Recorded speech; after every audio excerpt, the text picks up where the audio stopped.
तुम्हें आइडिया नहीं है मैं तुमसे कितना प्यार करता हूं। तुम्हारे लिए मैं अपनी जान तक दे सकता हूं। मुझे तुम्हारी जान नहीं चाहिए। तो फिर हाँ कर दो, हम शादी कर लेते हैं। हेलो, ऐसा क्यों है कि जब भी मैं शादी की बात करता हूं तुम चुप हो जाती हो? शादी से ऐतराज नहीं है मुझे, लेकिन मेरी एक शर्त है। हाँ तो शर्त बोलो ना। ये आसान नहीं है। एक बार बोल कर तो देखो। तुम्हारे लिए मैं कुछ भी कर सकता हूँ, कुछ भी। किसी को मारना होगा, जान लेनी होगी किसी की। अब तुम चुप हो गए। ये कैसी शर्त है?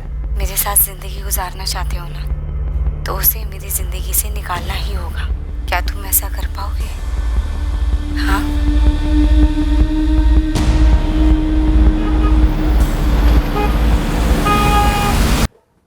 बॉडी शेमिंग, किसी के शरीर को लेकर उसे शर्मसार करना एक बहुत ही घटिया प्रथा है और पीड़ित के लिए बेहद दर्दनाक होता है। किसी के वजन, कद, रंग या किसी भी जिस्मानी पहलू को लेकर उसका मजाक उड़ाना, उसे छलना, उसे टॉर्चर करना उस इंसान को गहरे मानसिक घाव दे सकता है। उस इंसान में नेगेटिविटी भर जाती है और ये नेगेटिविटी जहरीली होती है।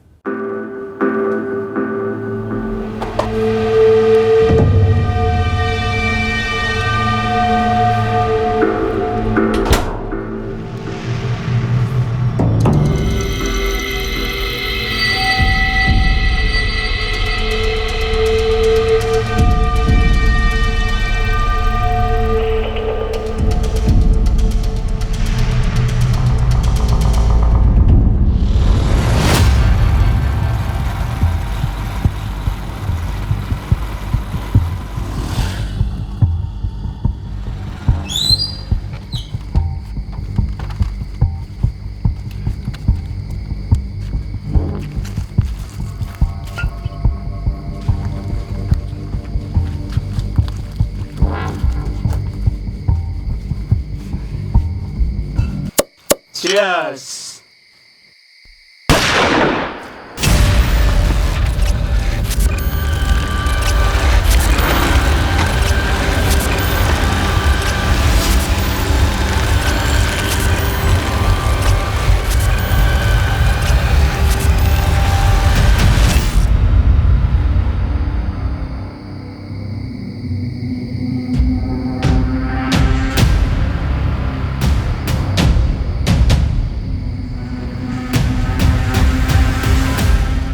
अक्षय, कट लेते यार, चल।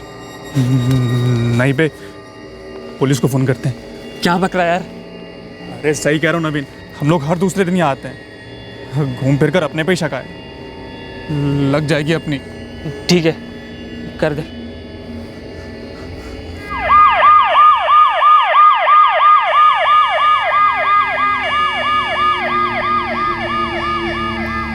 मैडम, हमने चेयर्स किया ही था जब फायर की आवाज़ सुनी, तो हमने बाहर आकर देखा तो एक बाइक को जाते हुए देखा मैडम।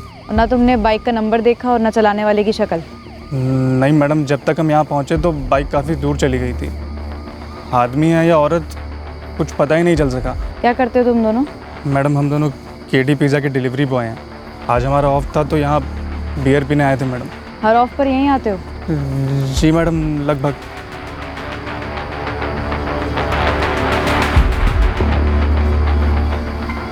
नाम विजय देशपांडे, अहमदाबाद से, एसके मार्केटिंग में senior sales manager. Sir, mobile मिला है सर, लॉक है।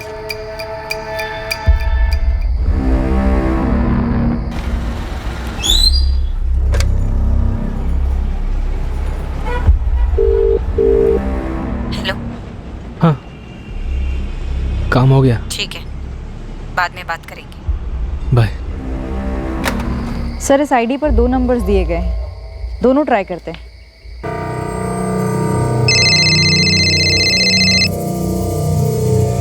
ये तो विजय का ही नंबर है।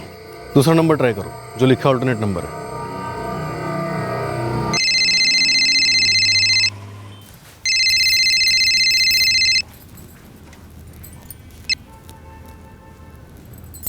हेलो, मैं assistant sub inspector Shweta Chauhan बोल रही हूँ, पंचम नाका पुलिस थाने, मुंबई से। क्या मैं जान सकती हूँ मेरी बात किससे हो रही है? जी मैं कंचन देशपांडे बात कर रही हूँ। क्या बात है मैडम? आप विजय देशपांडे की रिलेटिव हैं? जी मिसेज है उनकी। पर बोलिए तो मैडम, क्या बात है? मैं आपको एक फ़ोटो भेज रही हूँ, आप ज़रा देखकर बताइए वो आपके पति की है या नहीं। क्या फ़ोटो? कैसी फ़ोटो? मैडम आप सीधे सीधे क्यों नहीं बोलती कि बात क्या है? हमें आपके हस्बैंड का आईडी कार्ड मिला है जिसकी फ़ोटो एक लाश से मैच होती है।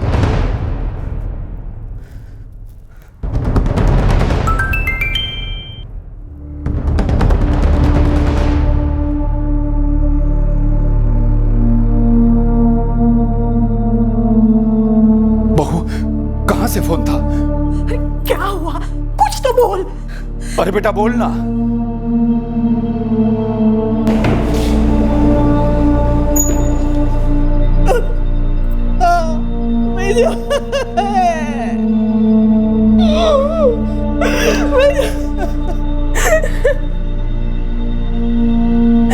किसने मारा मेरे पति को?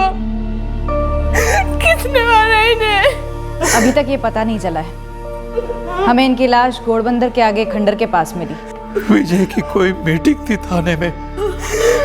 क्लाइंट प्रेजेंटेशन थी इनकी। कल शाम 6 के आसपास बात हुई थी फोन पे। कौन से क्लाइंट के साथ मीटिंग थी? कुछ बताया था विजय ने?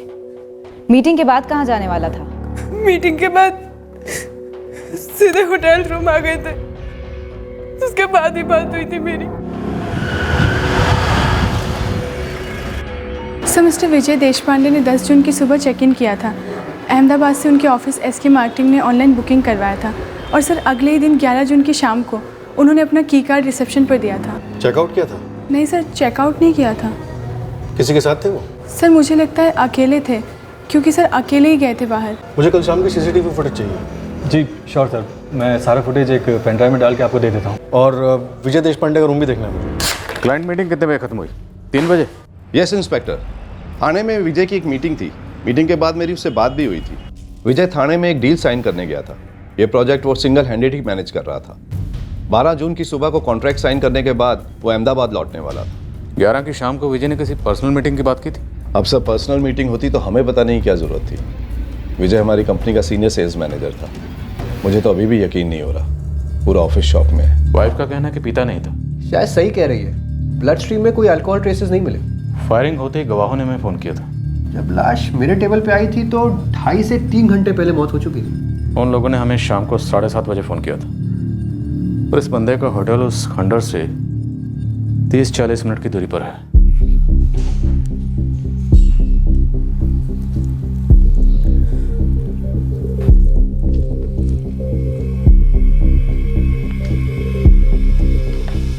कल शाम को विजय से मिलने यहाँ रूम पे कोई आया था या आई थी?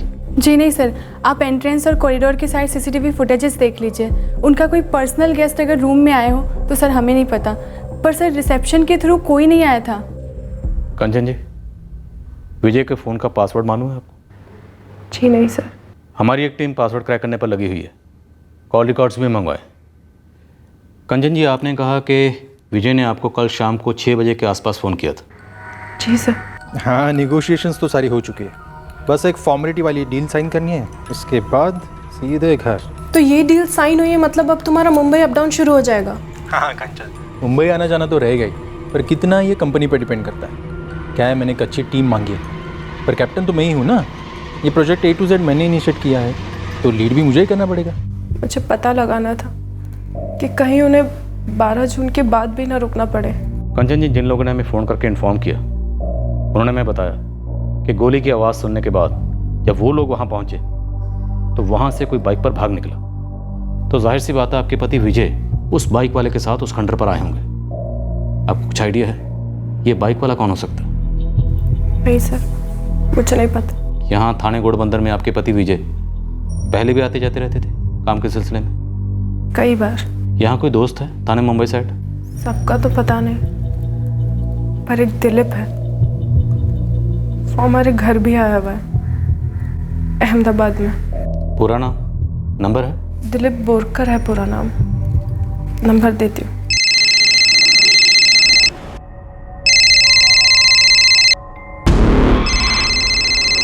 हेलो, दिलीप बोरकर। हाँ जी बोल रहा हूँ। आप कौन? मैं assistant sub inspector Shweta Chauhan बोल रही हूँ, पंचम नाके पुलिस स्टेशन थाने से। क्या हुआ मैडम? विजय देश पांडे दोस्त है तुम्हारा?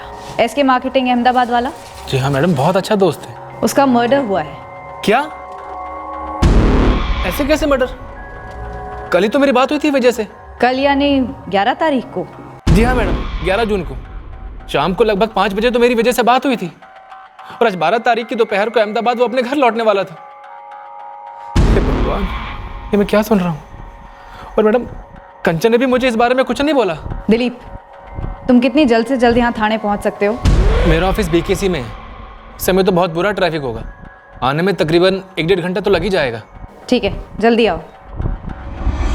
मुझे पता था विजय की मर्डर की तहकीकात को मेरे दरवाजे पर आना ही आना है, इसलिए मैंने हर कदम बड़ी बारीकी से प्लान किया था, A to Z।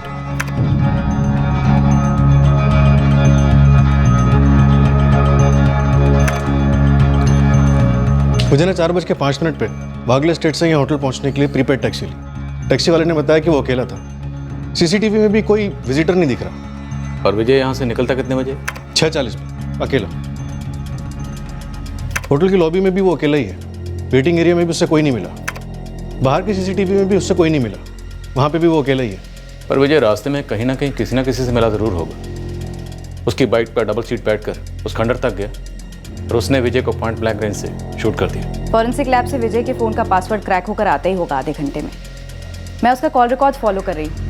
इस वक्त हम सिर्फ 2 कॉल्स के बारे में जानते हैं। लगभग 5 बजे दोस्त दिलीप का फ़ोन और 6 बजे बीवी कंचन का। और भी कॉल्स हुए होंगे। विजय ने पक्का कोई ना कोई मीटिंग प्लान की थी, और ये मीटिंग पूरी तरह से गलत गई।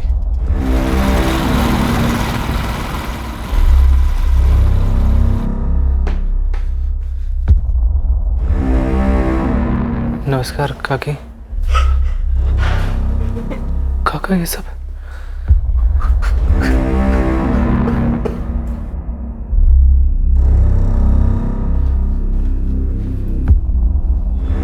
कंचन, ये सब क्या हो गया? कल 11 तारीख को शाम को लगभग 5 बजे तो मैंने उसे फोन किया था, बोला कि हम मिल नहीं पाए, दोनों बहुत बिजी थे, अगली बार पक्का मिलेंगे। क्या पता था विजय की आखिरी ट्रिप है।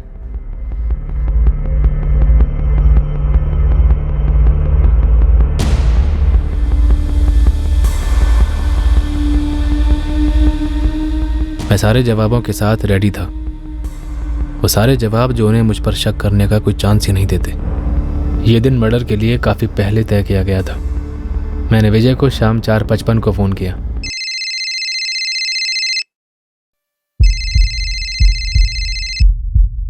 हाँ दिलीप, कहाँ है? घर पर। मिलना है क्या? हाँ हाँ, आता हूँ ना। एक्चुअली मैं तुझे फ़ोन करने ही वाला था। कुछ फिक्स हुआ क्या? हाँ यार, उसी बारे में बात करनी थी। एक्चुअली हमें चलकर एक ऑफिसर से मिलना पड़ेगा। ग्रेट, तो आज ही मिलके डन करते हैं ना, मैं भी फ्री हो गया हूँ। अच्छा, तो वेलकम होटल से बाहर निकलेगा ना तो राइट ले लेना। जैसे ही राइट लेगा टी पॉइंट आएगा तो वहीं वेट करना, मैं वहीं आता हूँ। और तुझे फ़ोन नहीं कर पाऊंगा यार, फ़ोन की लगी पड़ी है, बैटरी बिल्कुल डाउन है। ठीक 6:50 पे मिलते हैं, वहीं से ऑफिसर को मिलने चलेंगे। हाँ हाँ ठीक है, ठीक है।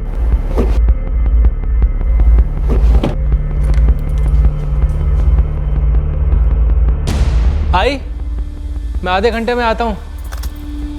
बरो जाऊँ नहीं है। मेरी प्लानिंग ही ऐसी थी कि एक भी ऐसा सुराग पीछे छूटने वाला नहीं था जो पुलिस को मुझ तक ला सकता। मेरे बयान के अलावा पुलिस के पास और कोई बयान नहीं होने वाला था। विजय अपनी कहानी सुनाने जिंदा ही नहीं होता ना। सर 10 तारीख को हमारी बात हुई, हम दोनों बिजी थे। 11 को भी बात हुई, हम तब भी बिजी चल रहे थे। तो हमने डिसाइड किया कि उसके अगले मुंबई ट्रिप पर मिलेंगे। मुझे पता था कि मेरे कॉल रिकॉर्ड्स पुलिस वाले खंगालेंगे। उन्हें मेरा 11 तारीख की शाम का कॉल नज़र आता, और उसके लिए मेरी स्टोरी बिल्कुल रेडी थी। सर, विजय देश पांडे के कॉल रिकॉर्ड्स आ गए। शाम 6 बजे लास्ट कॉल हुआ था वाइफ कंचन को। उसके पहले 4:55 पर एक कॉल हुआ था 444-879-654 पे। दिलीप, ये तुम्हारा नंबर है? जी मैम, मेरा ही नंबर है। दिन में कोई कॉल हुई हो, शाम को कोई मीटिंग फिक्स हुई हो? दिन में जितने भी कॉल्स हुए वो विजय के अहमदाबाद वाले ऑफिस के कुलीग्स को हुए, सारे लैंडलाइन नंबर्स। दिलीप, तुम्हारी वजह से कब से दोस्ती है? गहरी दोस्ती थी? सर हम दोनों बहुत अच्छे दोस्त थे, लंबे टाइम से दोस्ती थी। सर मैं तो अहमदाबाद में उसके घर पर भी रह चुका हूँ, उसकी पूरी फैमिली को बहुत अच्छे से जानता हूँ। सर दरअसल विजय अपनी वाइफ कंचन के लिए कोई सरकारी नौकरी तलाश रहा था। मैं भी उनकी जॉब के लिए ट्राई कर रहा था। विजय की किसी से कोई दुश्मनी? नहीं सर, ऐसा कुछ भी नहीं है। कम से कम जितना मैं जानता हूँ सर, मैं ऐसे किसी को नहीं जानता हूँ जो विजय को इस तरह मार डालेगा। साहब वैसे तो मेरे बंदे सुपारी मार्केट को टटोल रहे हैं, लेकिन उसके लिए भी कोई एंगल होना ज़रूरी है। एंगल मिलेगा गुरु, हम ढूंढ रहे हैं। साहब एक बड़ी अजीब बात है, मारा सही इस विजय को, लेकिन इसकी पहचान मिटाने की कोशिश नहीं की गई। ना ही इसका चेहरा बिगाड़ा गया, ना ही इसका मोबाइल ले गया, ना ही इसका वॉलेट ले गया हत्यारा। हाँ, ये बात सबसे पहले हमारे जहन में भी आई थी। चोरी और लूट का एंगल तो लगभग बनता ही नहीं है, पर एक बात पक्की लग रही है, विजय को उस खंडर तक लेकर आया गया सिर्फ उसका मर्डर करने के लिए। अब पुलिस वाले मेरे फ़ोन रिकॉर्ड्स मंगवाएंगे, लोकेशन रिकॉर्ड्स निकलवाएंगे, लेकिन मेरे फ़ोन के ज़रिए इन्हें मैं विजय के मर्डर प्लेस के आसपास भी नहीं देखूंगा। कैसे देखूंगा? काम के वक्त मैं अपना मोबाइल तो अपने घर पर छोड़कर आया था।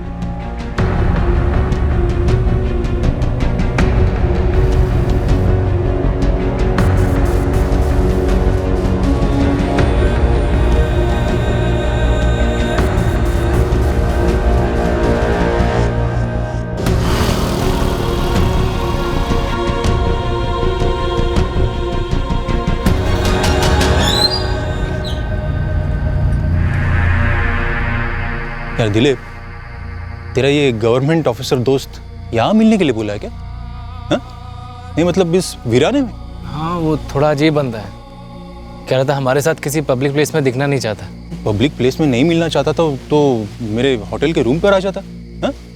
या कहीं बार में मिल लेता यार। मैं कह रहा हूँ ये प्लेस साली ना कुछ क्रिमिनल टाइप लग रही है मेरे को, जैसे कोई क्रिमिनल काम होने वाला हो यहाँ। लो आ गया वो।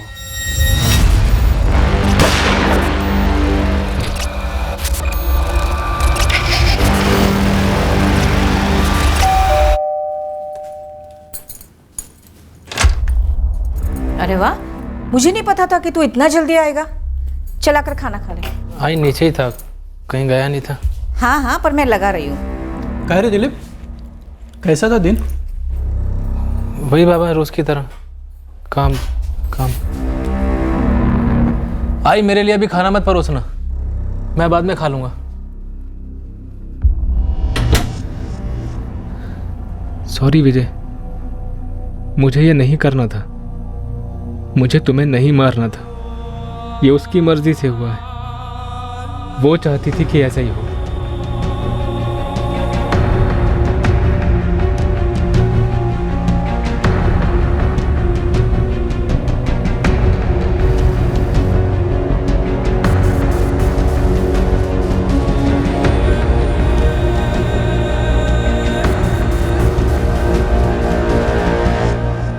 विजय की ना तो ऑफिस में किसी से अनबन थी और ना ही किसी क्लाइंट से कोई बैर। बाहर भी कोई लफड़ा वगैरह नहीं था।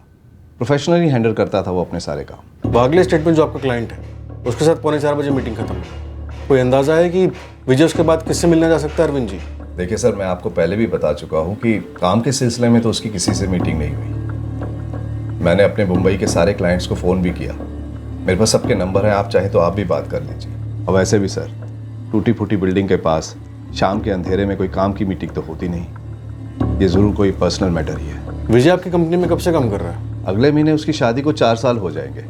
शादी के 1 महीने बाद ही उसने हमें ज्वाइन कर दिया था। पत्नी कंचन से कनेक्टेड ना हो, ऐसा क्या पर्सनल एंगल हो सकता है? सर उसी से कनेक्टेड होगा। मैंने विजय के दोस्त दिलीप बोरकर के कॉल रिकॉर्ड्स मंगवाए हैं। पत्नी कंचन और दोस्त दिलीप, इन्हीं दोनों की आखिरी बार बात हुई थी विजय से। और क्या बात हुई थी हमें उतना ही पता है जितना दिलीप और कंचन ने हमें बताया। अब विजय तो रहा नहीं अपने तरफ की कहानी सुनाने के लिए। सर मुझे लगता है कि या तो कंचन झूठ बोल रही है या दिलीप झूठ बोल रहे हैं, या ये दोनों मिलकर झूठ बोल रहे हैं। अनबन? जी नहीं मैडम, हमारा सब कुछ बहुत अच्छा चल रहा था। 4 साल हो गए आपकी शादी को, आप लोगों ने बच्चे नहीं किए। ये हमारा निजी फैसला था मैडम। विजय को अपनी जॉब में एक पोजीशन हासिल करनी थी। उससे पहले वो फैमिली नहीं शुरू करना चाहते थे। बच्चा कभी करना है, ये तो उन दोनों के बीच की प्राइवेट बात थी सर। उल्टा मैंने तो उन दोनों से ये कहा था कि ये मामले में देर मत करो, जल्दी कर लो। आपकी बहू कंचन का कहना है कि अभी बच्चा ना करने का फैसला पूरी तरह से आपके बेटे विजय का था। वो अपने काम में कोई पोजीशन हासिल करना चाहता था। नंदलाल जी, कविता जी, क्या ये बात सही है? इंस्पेक्टर साहब, कहीं आप ये तो नहीं कहना चाह रहे हैं कि कंचन ने ही विजय को कुछ कर दिया? ये क्या अनाप शनाप बक रहे हैं आप? मेरी बेटी अपने पति को मरवाकर भरी जवानी में अपनी जिंदगी बर्बाद करेगी? अरे दोनों की रजामंदी से सारी कुंडली वुंडली मिला के ये रिश्ता तय हुआ था, और फिर 4 साल में एक बार भी कंचन ने किसी अनबन के बारे में बात नहीं की। देखिए, हम सवाल कर रहे हैं, जो भी सही जवाब है आप दे सकते हैं। कंचन विजय के साथ बहुत ही खुश थी, समझे आप? और ये जो आप बच्चा न करने की बात उछाल रहे हैं, ऐसी कोई बात ही नहीं थी। आप बेकार में ये अनुमान लगा रहे हैं कि कंचन ने इस बात को लेकर कुछ कर दिया होगा। अरे कोई अपने पैरों पे कुल्हाड़ी खुद क्यों मारेगा? बैठे बैठे अपना घर बर्बाद क्यों करेगा? Medical problem? जी नहीं मैडम, हमें कोई मेडिकल प्रॉब्लम नहीं थी। और सुनिए, बात कुछ ज़्यादा ही पर्सनल होती जा रही है। पर्सनल होना पड़ता है मैडम। आपके पति का मर्डर हुआ है, वो भी पहले से प्लानिंग के साथ। मैंने कोई प्लानिंग नहीं की है। मैंने नहीं मरवाया अपने पति को। दिलीप बोरकर को शादी से पहले से जानती हो तुम? दिलीप को? जी नहीं मैडम, मैं तो उसे ठीक से जानती तक नहीं हूँ। वो विजय का पुराना दोस्त है और बस उसकी मदद कर रहा था। तुम्हें सरकारी नौकरी दिलाने में? विजय चाहता था कि मैं सरकारी नौकरी करूं, और उसे लगा कि दिलीप मदद कर सकता है। हेलो, सब इंस्पेक्टर काले बोल रहा हूँ। हाँ जी काले साहब, कहिए। तुमसे दोबारा से बात करनी थी। पूछिए। थाने आ सकते हो अभी? अभी सब थोड़े अर्जेंट डिस्पैचेस हैं, 1-2 घंटा लगेगा फ्री होने में। ठीक है, मैं इंतज़ार कर रहा हूँ। देखिए, मेरे और दिलीप के बीच में कुछ भी नहीं है। उसके रेवेन्यू डिपार्टमेंट में कुछ कॉन्टैक्ट्स हैं, और वह अहमदाबाद में बात कर रहा था मेरी जॉब के लिए, वो भी सिर्फ इसलिए क्योंकि वो विजय का अच्छा दोस्त था। तरुण पवार कौन है? कौन है तरुण पवार? बोरीवली का एड्रेस है, तुम्हारे मायके से 10 मिनट दूरी पर रहता है। कौन है तरुण पवार? तरुण मेरा दोस्त है। टेंशन में मत आ जाना दिलीप, सारे सवालों के जवाब होंगे। पर क्या ऐसा करना जरूरी था क्या? उसे जान से मार देना जरूरी था क्या? हाँ, जरूरी था। मैंने जो भुगता है उसका बोझ उतारने का यही एक तरीका था दिलीप। अब बस ठंडे दिमाग से काम लेना। सब कुछ जैसे प्लान किया है वैसा ही होगा, फिर हम शादी कर लेंगे, खुश रहेंगे। अगर मेरे और तरुण के बीच में कुछ ऐसा होता जो मेरे पति को नहीं मालूम होना चाहिए था, तो उसका नंबर आपको मेरे फ़ोन में नहीं मिलता। वो मेरे भाई जैसा है। मुझे ऐसा क्यों लग रहा है कि तुम्हारे फ़ोन में तरुण का नंबर हमें सिर्फ इसलिए मिला है ताकि हम उस तक आसानी से पहुंच सकें, और तुम्हारे पास सारे सवालों के जवाब पहले से ही तैयार हो। वो इसलिए लग रहा होगा मैडम क्योंकि आपने पहले से तय कर लिया है कि मेरे ऊपर ही शक करना है और मुझे किसी तरीके से फंसाना है। विजय मेरा पति था, प्यार करती थी मैं उससे। उसे खोने का जितना दर्द है मुझे, ये सब सवाल पूछ के आप मुझे और दर्द दे रहे हैं। ये तरुण, इसके पास भी सारे सवालों के जवाब पहले से ही मौजूद होंगे। आप खुद क्यों नहीं पूछ रहे थे? कई सालों से राखी बहन है मेरी। तो तुम्हारा कहना है कि तुमने न विजय को मारा है न मरवाया है। आप लोग पागल हो क्या? मैं सीधा साधा सर्विस करने वाला आदमी हूँ, और मुझे तो 2 दिन के बाद पता चला जब कंचन के माँ बाप ने मुझे बताया कि विजय आया हुआ है। वो तो हमें दिख ही रहा है, तुमने एक भी कॉल नहीं किया उसे। मैम, मैं कैसे कॉल करता जब मुझे पता ही नहीं था कि विजय आया हुआ है? और क्यों कॉल करता मैं उसे? वो तो अपने सास ससुर से मिलने भी नहीं आया। अजीब है ना, उनसे मिलने नहीं गया, फोन तक नहीं किया। ऐसा क्यों? कोई अनबन थी क्या पति पत्नी के बीच में? दहेज वहेज को लेकर कोई झगड़ा? मैं क्या जानूं मैडम, मुझे लगता है विजय भयंकर बिजी रहा होगा, शायद इसलिए नहीं गया वहां। और आप ऐसे कैसे इधर उधर चीज चला रहे हो? मैं विजय और कंचन की शादी में था, दोनों को अच्छे से जानता हूँ। विजय बढ़िया आदमी था, एकदम डिसेंट। दिलीप बोरकर को जानते हो? नहीं, आज तक मिला तक नहीं उससे, सिर्फ नाम सुना है उसका कंचन और विजय के मुंह से।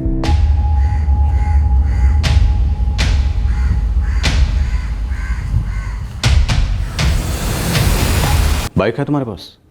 जी सर। विजय के हत्यारों के पास भी थी बाइक। सर ये आप क्या कनेक्शन ढूंढ रहे हैं? हम विजय और उसकी वाइफ कंचन के बीच का डिस्कनेक्शन ढूंढ रहे हैं। दिलीप, हमने तुम्हारे पूरे 1 साल के कॉल रिकॉर्ड स्कैन किए। विजय से तुम्हारी बातचीत शुरू हुई नवंबर 2017 से। उससे पहले कभी बात नहीं की तुमने? पुरानी दोस्ती है कहा था तुमने। सर पुरानी दोस्ती कहा था, साल थोड़े गिनवाए थे। अब नवंबर 2017 से दोस्ती शुरू हुई तो बातचीत भी तभी से शुरू हुई होगी ना सर। और इतने कम वक्त में तुम्हारी इतनी गहरी दोस्ती होगी कि तुम उसकी बीवी के लिए सरकारी नौकरी ढूंढ रहे थे? सर कुछ दोस्तियाँ होती हैं ऐसी जो कम समय में ही बहुत गहरी हो जाती हैं। हम दोनों की ट्यूनिंग सही थी सर, एक दूसरे से अक्सर मिलते रहते थे, एक दूसरे के घर भी जाते रहते थे। विजय मुंबई में है, मैंने उसे तुम्हारा कांटेक्ट दे दिया है, वो तुम्हें फ़ोन करेगा। उसके बाद आगे तुम्हें बात बढ़ानी है। ठीक है। तुम ये कर सकोगे दिलीप, बस हौसला पक्का कर लो, कॉन्फिडेंट रहो। तुम्हें उसके साथ दोस्ती बढ़ानी है, उसका कॉन्फिडेंस जीतना है।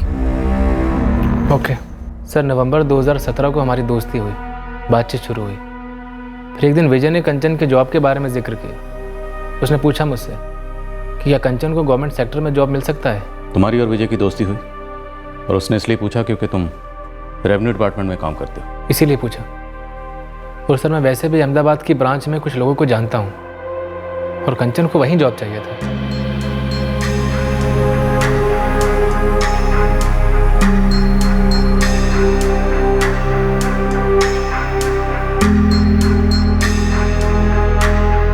कंचन, तुम्हारे और विजय के बीच सब ठीक था ना? आई, ये आप कैसी बातें कर रही हैं? अब आप भी मुझ पर शक करेंगी? हमने हमेशा वही सच समझा जो तुम दोनों ने बताया। और वही सच है आई, हम दोनों के बीच सब कुछ ठीक था। कहीं वो पुलिस वालों की बात, वो बच्चा ना करने वाली बात आप पर और बाबूजी पर हावी तो नहीं हो गई ना? कुछ समझ में नहीं आ रहा। कौन विजय की जान का दुश्मन बन गया था और क्यों? दिलीप और कंचन के बीच में अगर कुछ है तो वो नज़र तो नहीं आ रहा है साहब। अगर उन्होंने गेम खेला है तो बहुत छुप के खेला है, बहुत शातिर तरीके से खेला है। पूरी कोऑर्डिनेशन रही है दोनों के बीच। परफेक्ट मर्डर तो हो नहीं सकता, कोई ना कोई सुराग छूटना ही छूटना है, बस सिर्फ हमारी पकड़ में आना बाकी। विजय और कंचन की शादी को 4 साल हुए। विजय के अहमदाबाद शिफ्ट हुए और नई जॉब पर आए भी 4 साल हुए। उससे पहले विजय पुणे में था। अगले महीने उसकी शादी को 4 साल हो जाएंगे। शादी के 1 महीने बाद ही उसने हमें ज्वाइन कर लिया था। और उसके पहले विजय देशपांडे कहाँ था अरविंद जी? पुणे में काम करता था, वहाँ से शिफ्ट करने के बाद उसने हमें ज्वाइन किया। तुम्हें लगता है हमें विजय के अतीत में खोदना चाहिए, और वहाँ कंचन का क्या मिलेगा? और ये दिलीप, ये तो नवंबर 2017 में विजय को मिला था। आप सही कह रहे हैं सर, शायद विजय के अतीत में कुछ ना मिला, और शायद कि दिलीप भी झूठ बोल रहा हूँ। दिलीप भले ही झूठ बोल रहा हो, लेकिन फिर भी 4 साल पहले विजय से उसका क्या कनेक्शन होगा जब विजय पुणे में था? शायद दिलीप पहले वहाँ पोस्टेड हो, कुछ हुआ हो जो दिलीप छुपा रहा, घुमा रहा।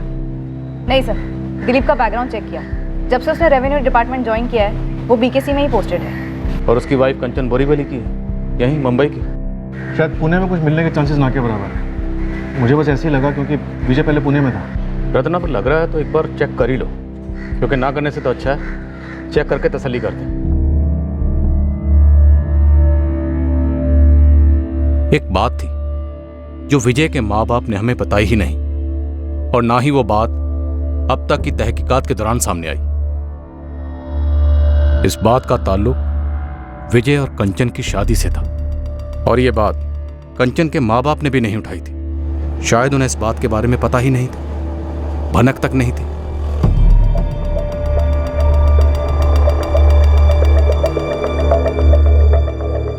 दिलीप बोरकर, हाय। जी, आप विजय देशपांडे राइट? हाँ जी, हाँ जी। चलिए कॉफी शॉप में बैठे। केस के आखिर में जाकर हमें पता चला कि दिलीप बोरकर को विजय देशपांडे के पास जानबूझकर भेजा गया था, उससे दोस्ती करने के लिए। कंचन को जॉब दिलाने के बहाने दिलीप को विजय देशपांडे और उसकी पत्नी कंचन की जिंदगी में दाखिल कराया गया था। यह बात भी हमें आखिर में पता चली।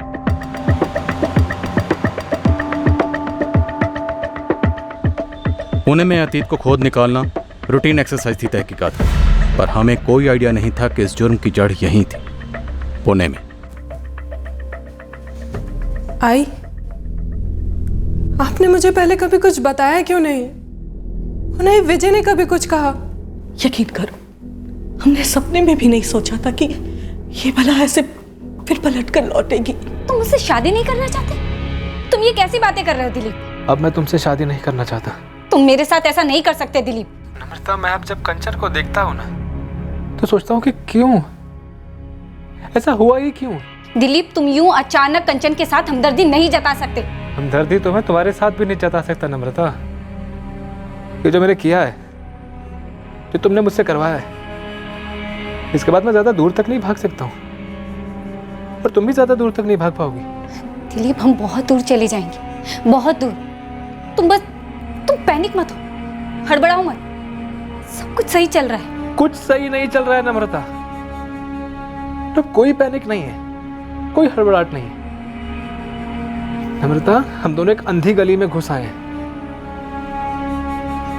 विजय की इसमें कोई गलती नहीं थी, अपने एक मासूम की जान ली है। विजय मासूम नहीं था दिलीप, वो गलत था और उसका मरना बहुत जरूरी था। उसका मरना जरूरी नहीं था नम्रता, मैं तो उसको जानता भी नहीं था। तुमने मुझसे उसका खून करवाया। तुम्हें आइडिया नहीं है मैं तुमसे कितना प्यार करता हूँ। तुम्हारे लिए मैं अपनी जान तक दे सकता हूँ। मुझे तुम्हारी जान नहीं चाहिए। तो फिर हाँ कर दो, हम शादी कर लेते हैं। मैं शादी के लिए तैयार हूँ दिलीप, लेकिन उससे पहले मेरी एक शर्त है। तुम्हारे लिए तो मैं कुछ भी कर सकता हूँ। किसी को मारना पड़े। ये कैसी शर्त है?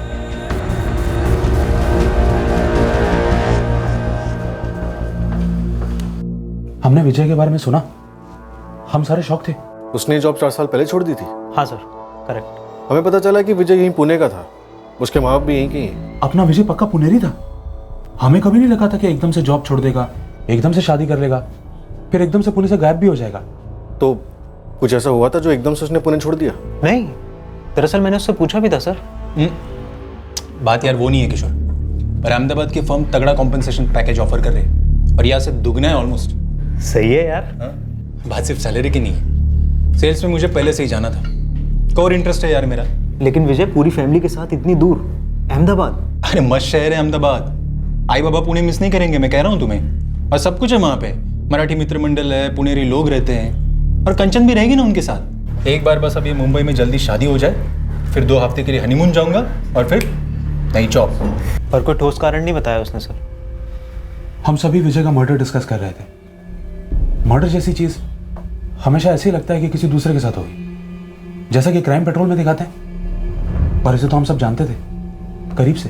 तो क्या डिस्कस किया आप लोग? सर सच कहूँ तो हम सबको ऐसा लगता है कि ये जो कुछ भी हुआ विजय का मर्डर, इसका उसकी वाइफ के साथ कोई वास्ता हो सकता है सर।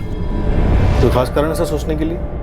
आप लोग कंचन को पहले से जानते हैं? नहीं, वह शादी में मिले थे, लेकिन विजय ने कंचन से शादी क्यों की ये बात हम सबकी समझ के बाहर थी, क्योंकि नम्रता से तो उसकी एंगेजमेंट भी हो चुकी थी सर। नम्रता? कौन है नम्रता? यही पुणे की है? जी यही की है, यही ऑफिस में काम करती थी। विजय और उसका रोमांस 2 साल तक चला, फिर एंगेजमेंट भी हुई। इस नम्रता का कोई एड्रेस, कॉन्टैक्ट नंबर कुछ है? मैं तुमसे शादी नहीं करना चाहता हूँ नम्रता, कभी नहीं। हमारी शादी तो होकर रहेगी, और अब जो तुमने मेरे लिए इतना कुछ कर दिया है तो मैं तो तुम्हारी ऋणी हो गई हूँ। ऑब्लिगेशन बनती है मेरी तुम्हारी तरफ। नम्रता, तुमने मुझे खूनी बना दिया है, खूनी। पुलिस मुझसे पूछताछ कर रही है कि क्या पहले कभी पूना गए हो, या कभी तुम्हारा पुणे में कुछ काम रहा है। मतलब वो लोग मुझ पर शक कर रहे हैं नम्रता, और पुणे में विजय का बैकग्राउंड खंगाला जा रहा है, और तुम तक पहुंचने में भी उन्हें अब देर नहीं लगेगी।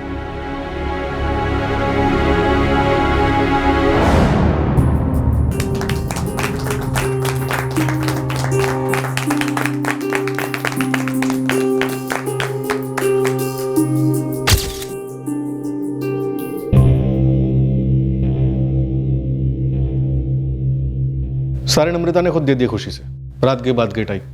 सर, इस नम्रता विचारे का नंबर दिलीप बोरकर के कॉल रिकॉर्ड्स में काफ़ी बार फीचर होता है, और दिलीप का नम्रता के कॉल रिकॉर्ड्स में। दरअसल जब मैं दिलीप के कॉल रिकॉर्ड्स छान रही थी, एक एक नंबर पर बात कर रही थी, तब मेरी इस नम्रता से भी बात हुई थी। आपका नंबर दिलीप बोरकर के फ़ोन रिकॉर्ड्स में बार बार दिखाई देता है। करीब से पहचानती थी उसे? मेरा नाम नम्रता विचारे है मैडम। दिलीप बोरकर अच्छा दोस्त है मेरा। पर प्रॉब्लम क्या है? क्या तुम विजय देशपांडे और उसकी पत्नी कंचन देशपांडे को जानती हो? अहमदाबाद के हैं दोनों। नहीं मैडम। कौन है ये लोग और बात क्या है? मतलब झूठ बोली?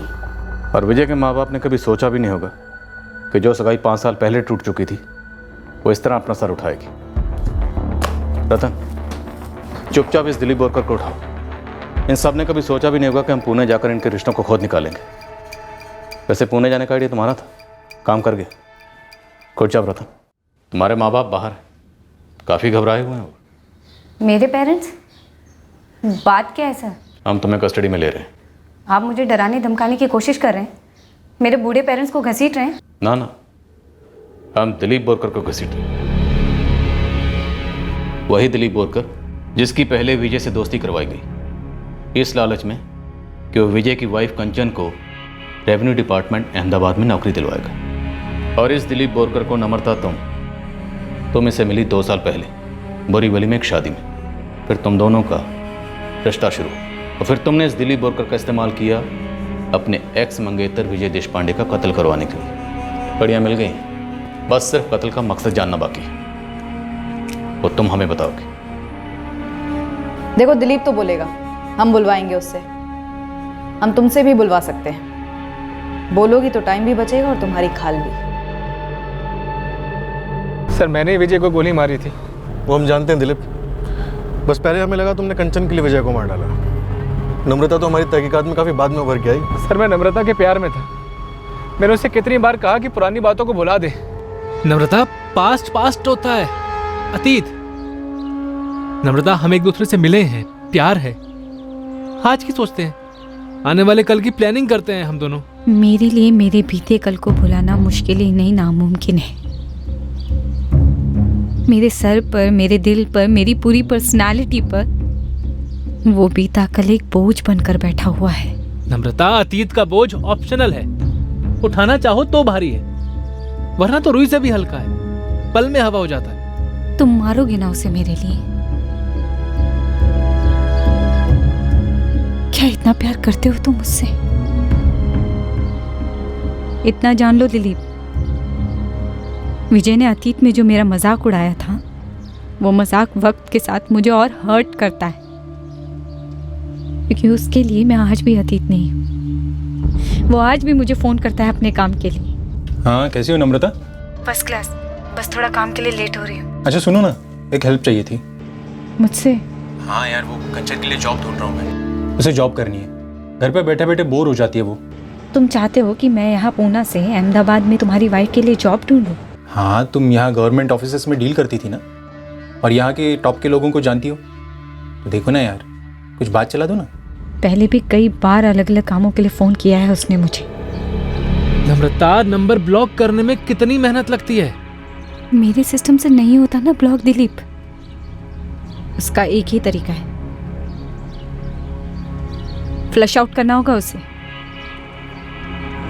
तुम्हारे पास गन है ना, तुमने मुझे दिखाई थी। नम्रता, वो तो एक लैंड डेवलपर ने मुझे धमकी दी थी, तो अपनी सेफ्टी के लिए किसी पंटर से खरीद ली थी, जिसका लाइसेंस तक नहीं है मेरे पास। गोली चलती है ना उसे, जान लेने वाली असली गोली। तो लाइसेंस को मारो गोली, गन रेडी करो। और रही विजय की बात, तो मैं विजय को तुम्हारे पास भेज दूंगी। नम्रता, नम्रता, नम्रता, तुम बस मुझसे शादी करो। मैं तुमसे इतना प्यार करूंगा, तुम्हें इतनी खुशी दूंगा कि विजय का नामो निशान तक बाकी नहीं रहेगा तुम्हारी मेमोरी में। और नम्रता, दुनिया में हर मर्द एक जैसा नहीं होता है। अगर इस बात पे यकीन नहीं करती तो क्या तुमसे इतना प्यार करती दिलीप? पर मैं पूरी तरीके से तुम्हारी होना चाहती हूँ, लेकिन इस वक्त मेरे अंदर के एक हिस्से पर विजय का कब्जा है। आजाद कर दो उसे। मैं उसे मरा हुआ देखना चाहती हूँ। दिलीप अपना जुर्म कबूल कर चुका है। उसने वो गन भी सरेंडर कर दी है जिससे उसने विजय का कत्ल किया था।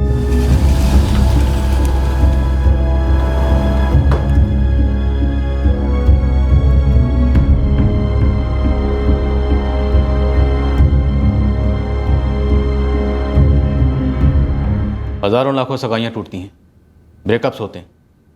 तुम्हारे ब्रेकअप में ऐसा क्या खास था कि तुमने मर्डर की सोची? तुम्हें लगा उसने तुम्हारे साथ सेक्स करके तुम्हें छोड़ दिया, यूज किया तुम्हें? सेक्स करने के बाद आगे नहीं बढ़ना चाहता था तो भी मैं समझ जाती। प्यार खत्म हो गया होता तो भी मैं समझ जाती। एक बार सामने से आके तो कहता कि अब नहीं करता प्यार। लेकिन 1 to 1 तो बात हुई ही नहीं। सारी दुनिया की सुनी उसने, खुद की कभी। क्या सुनी लोगों की? और तुम्हारी क्या नहीं सुनी?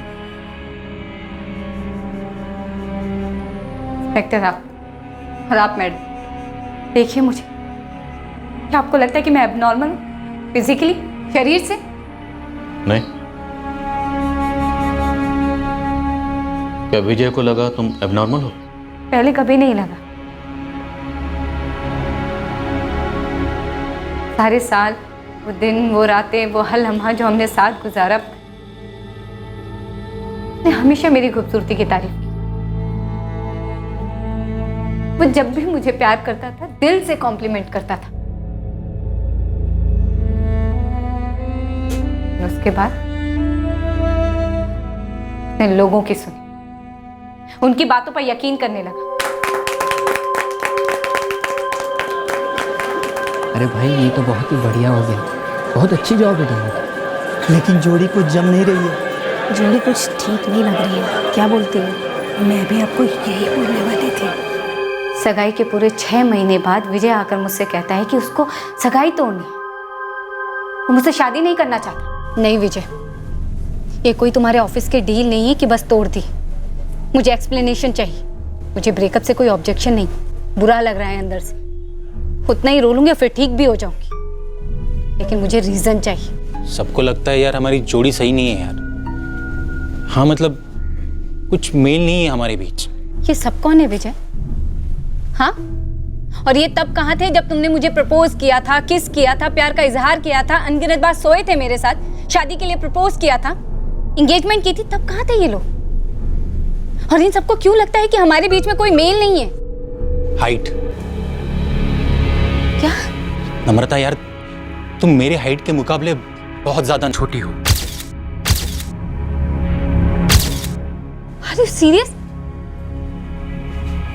तुम्हें सच में हमारी हाइट डिफरेंस से दिक्कत है? यार सब लोगों को हम दोनों अच्छे नहीं लगते यार, हमारी जोड़ी अच्छी नहीं लगती, और फिर इसलिए मैंने डिसाइड कर लिया हम आगे नहीं बढ़ते।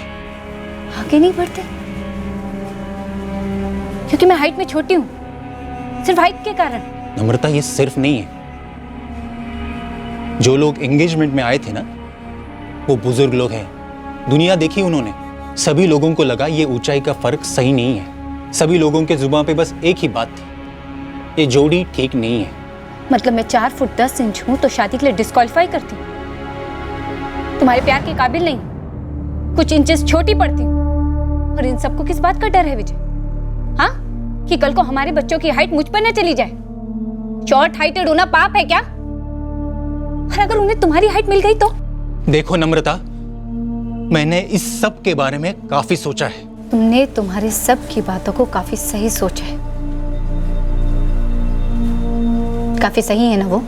हाँ सही है सब। एक आंसू नहीं निकला, एक शब्द नहीं निकला सर। बचपन से क्या क्या नहीं सुना मैं, कैसे कैसे ताने नहीं सुने, टेढ़ फेट, बॉन्साई, पिग्मी, खिंगड़ू, पता नहीं क्या क्या। मैंने हमेशा अपनी काबिलियत पर ध्यान दिया, अपने कॉन्फिडेंस को बढ़ाया और आगे बढ़ी। फिर जब प्यार हुआ तो सारे ताने, बचपन का सारा दर्द मान लो सेकंड में गायब हो गया। और मैं इतनी ऊंची हो गई कि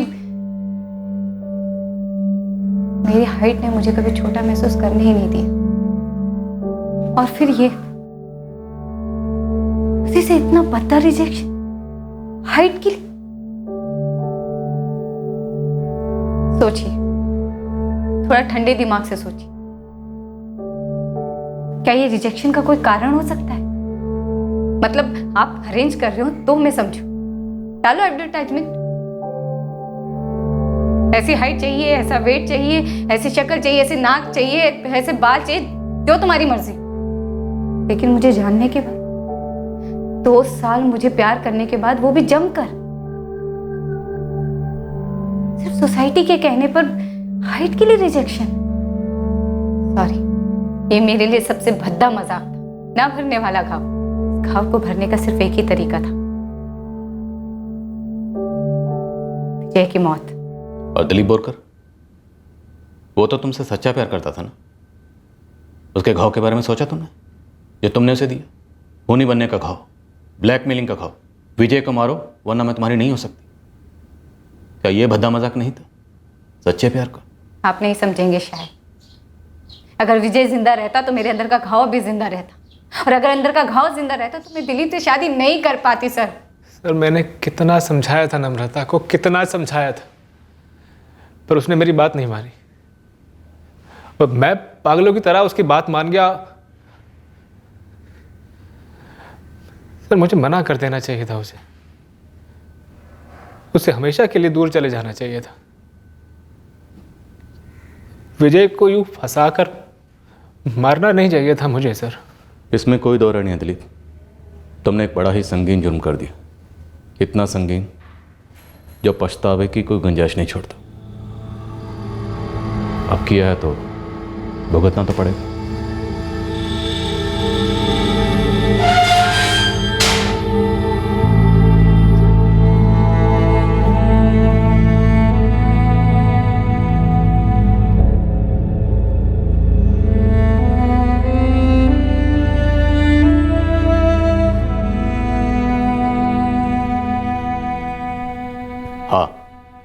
शादी ब्याह के मामले में गुणों के मिलने के अलावा शारीरिक पहलू भी देखे जाते हैं।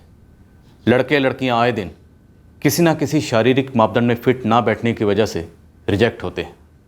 क्या ये सही है या गलत, ये कहना एक धुंधला सा ग्रे एरिया है। पर रिजेक्शन ना नकारे जाने का कोई भी कारण हो, ज़रूरत है कि रिजेक्ट हुआ लड़का या लड़की इस रिजेक्शन के कारण के परे सोचे, फिर वो कारण चाहे जो भी हो। किसी ने कोई शारीरिक टिप्पणी की, इंसल्ट की, मजाक उड़ाया तो दर्द होता है, बहुत दर्द होता है, कॉन्फिडेंस छन्नी हो जाता है। पर हमारी आत्मा, हमारी चेतना शरीर के परे है, उसे इस नफरत और बदले की गिरफ्त में कतई नहीं आने देना चाहिए। मार्च 2017 एक real estate broker Rajesh Thakkar का स्टैबिंग द्वारा मर्डर हुआ था। कई संदिग्ध थे जिनका मकसद था राजेश ठक्कर को मारना। स्टैबिंग का एक आई विटनेस भी था। राजेश ठक्कर के स्टेटमेंट ने, जो कि उसका डाइंग डिक्लेरेशन था, मुजरिम को बेनकाब कर दिया। लेकिन इस केस में एक बहुत बड़ी साजिश थी। स्टैबिंग और उसकी वजह से राजेश ठक्कर की मौत के पीछे एक पेचीदा कॉन्स्पिरेसी थी। एक साजिश नाकामयाब हुई थी, जो कि स्टैबिंग का मकसद था। ऑफिस में 10 मिनट का काम है, उसके बाद मैं तुरंत वापस के लिए निकलूंगा। जल्द से जल्द पहुंचना है मुझे वहाँ। अच्छा, और वापस कब आएंगे वापिस से? रात तो होनी है, लेकिन ज़्यादा देर होने वाली होगी तो मैं तुम्हें फ़ोन कर दूंगा। श्रेया, चाय तो पीते जाते।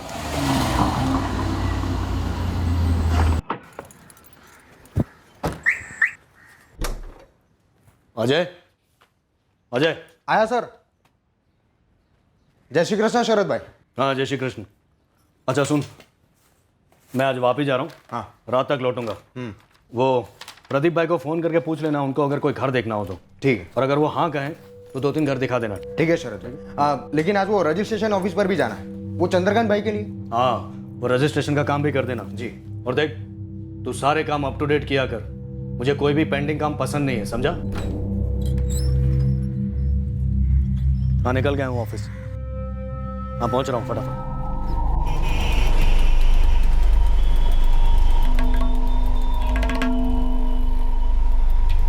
मम्मी, टहलने जा रहा हूँ, आधे घंटे में लौटूंगा।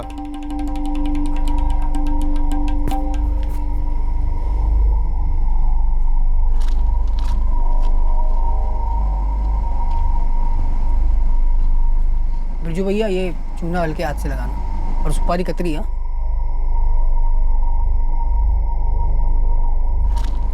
राजेश, पान खाएगा? ना पंकज, तू खा ले, मैं ठीक हूँ।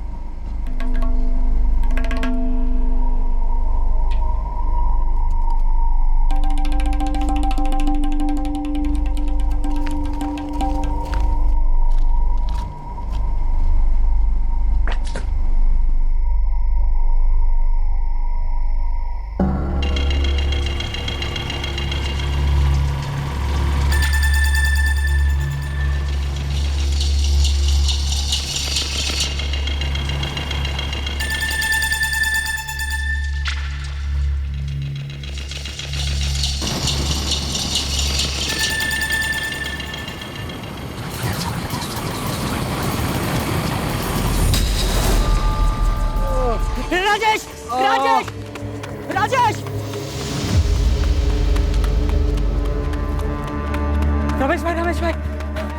रमेश भाई किसी ने राजेश पर हमला कर दिया है। क्या किसने किया हमला? क्या हुआ क्या ये तो बताओ। पता नहीं रमेश भाई, वो परिमल रोड पर हुआ है हमला। कविता पंकज राजेश को अस्पताल लेकर गया।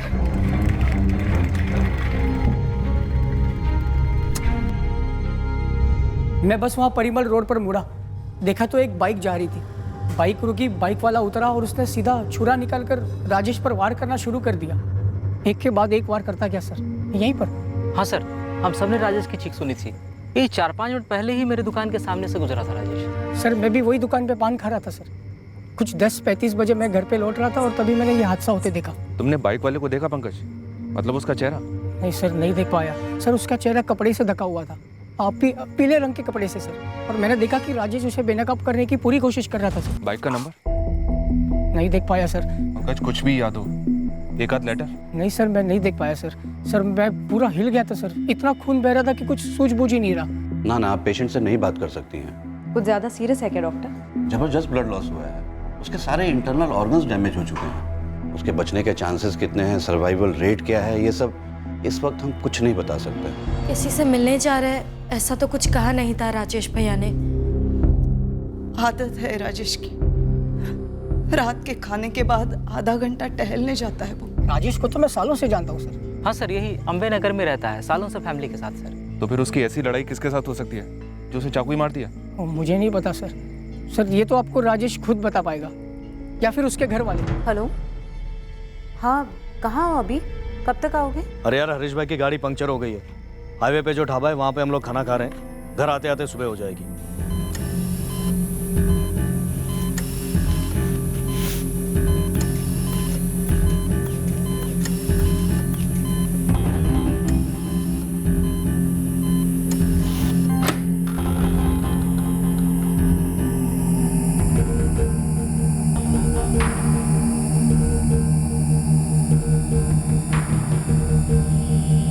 मेरी बात तो सुनो सर। अरे साहब, कल रात में बाहर गया ही नहीं हूँ। अरे वो लोग किसी का भी नाम लेंगे और आप लोग ऐसे ही उठा के लेके जाएंगे। सर धक्का क्यों दे रहे हैं? सब जानवर क्या हम? अरे कहाँ लेके जा रहे हो? मेरे दिमाग में एक ही नाम आ रहा है, अमित जोशी।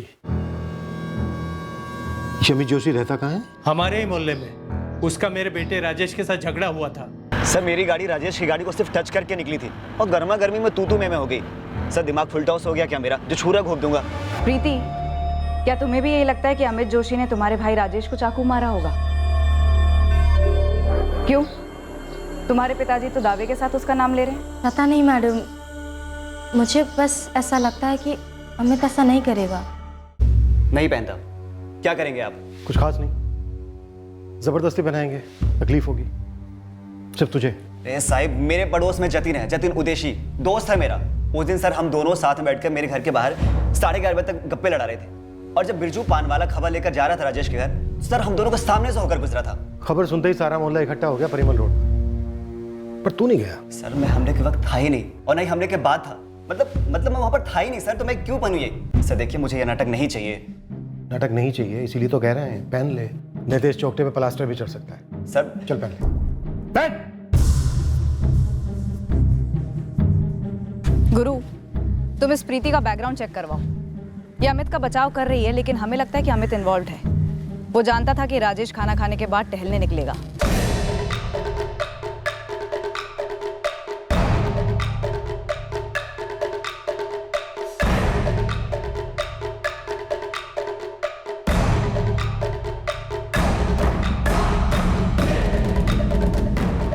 ये वो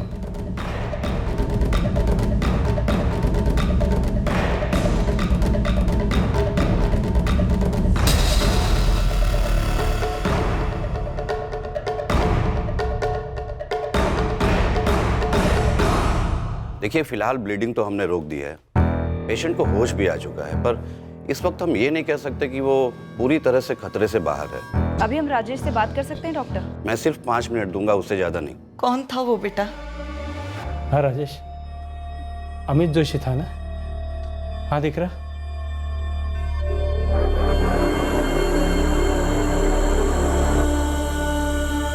ना सर, मुझे नहीं लगता कि ये वो है। पक्का? अब बस भी करो ना साहब, वो ना कह रहा है और आप अब भी उसे हाँ बुलवा रहे हैं। सर, राजेश को होश आ गया है, बात करेगा। फैमिली वाले कह रहे हैं कि वो हमलावर को पहचानता है। मूव। अब मैं जा सकता हूँ? अभी नहीं भाई, उस राजेश को नाम तो लेने दे।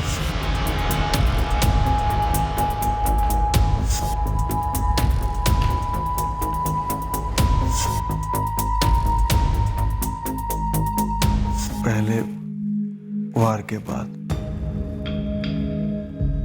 मैंने वो कपड़ा खींचा था। दोबारा मारने से पहले मैंने उसे देखा। कौन था वो राजेश? उसने मुझे जान से मारने की धमकी दी थी पहले। मैंने हल्के में लिया था। वो था कौन राजेश? कोई मोहल्ले का? पैसे, मेरे पैसे थे उसके पास।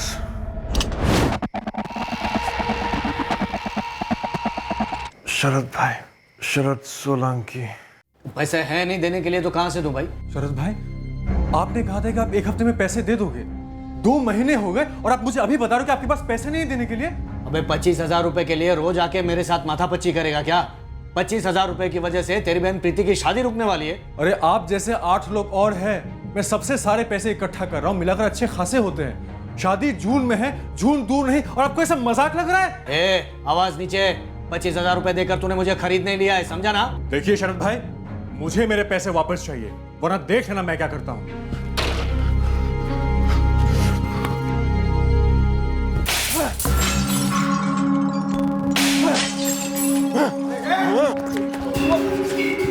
मेरी ऑफिस में तोड़ फोड़ करेगा तू? हाँ? शरद भाई, मुझे मेरे पैसे दे दो, वरना मैं बहुत कुछ करूंगा। अब तो दूंगा ही नहीं, और अगर तूने एक भी पत्थर उठाया ना, हाथ के साथ तेरा सब कुछ काट के फेंक दूंगा, समझा? खत्म कर डालूंगा, खलास कर डालूंगा तुझे। चल निकल, निकल, अबे निकल यहाँ से, नहीं तो जान से मार के यहीं गाड़ दूंगा, समझा? चल। वो मेरे पैसे थे, प्रीति की शादी है तो मैंने सबको दिया हुआ पैसा मैं वापस ले रहा था। शरद भाई से मुझे 3 घर के ब्रोकरेज का कमीशन लेना था। प्रीति की शादी के लिए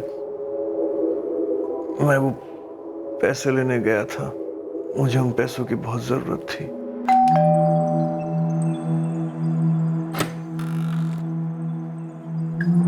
जी? शरद सोलंकी, वो सो रहे हैं, क्या बात है? हम उन्हें उठाने आए हैं। मैं इस कुर्सी पे बैठ जाऊं? क्या है, सुबह 5:30 बजे लौटा हूं, मेरी आंख भी ठीक से नहीं खुल रही है। राजेश पर हमला करने के बाद कहाँ छुप कर बैठा था तू शरद? आपने चढ़ा रखी है या उस राजेश ने चढ़ा रखी है? ज्यादा शाना मत बन, समझा?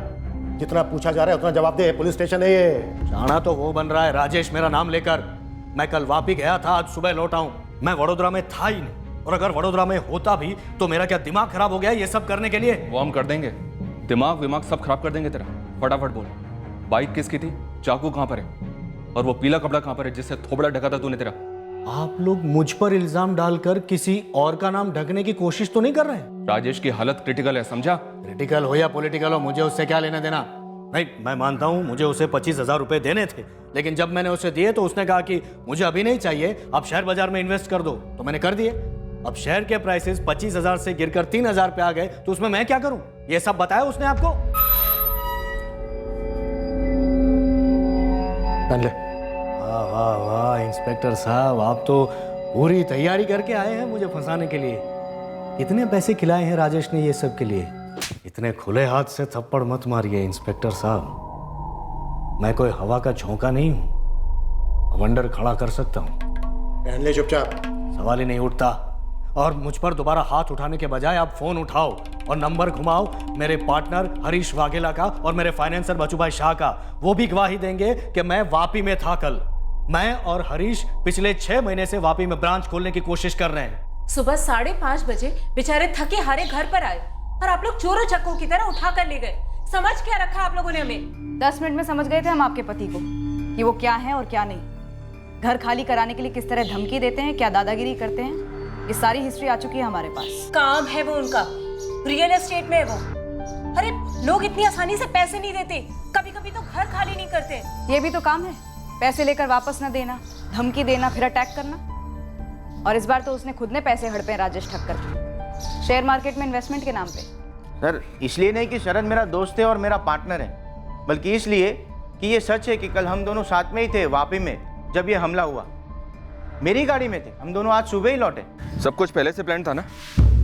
वापी जाएंगे, सबको बोल कर जाएंगे कि रात को लौटेंगे, फिर गाड़ी पंचर होती है, फिर सुबह लौटने का ड्रामा। सब कुछ पहले से प्लान था ना? वापी जाएंगे, सबको बोल कर जाएंगे कि रात को लौटेंगे, फिर गाड़ी पंचर होती है, फिर सुबह लौटने का ड्रामा। तुम्हारी गाड़ी में क्यों गए?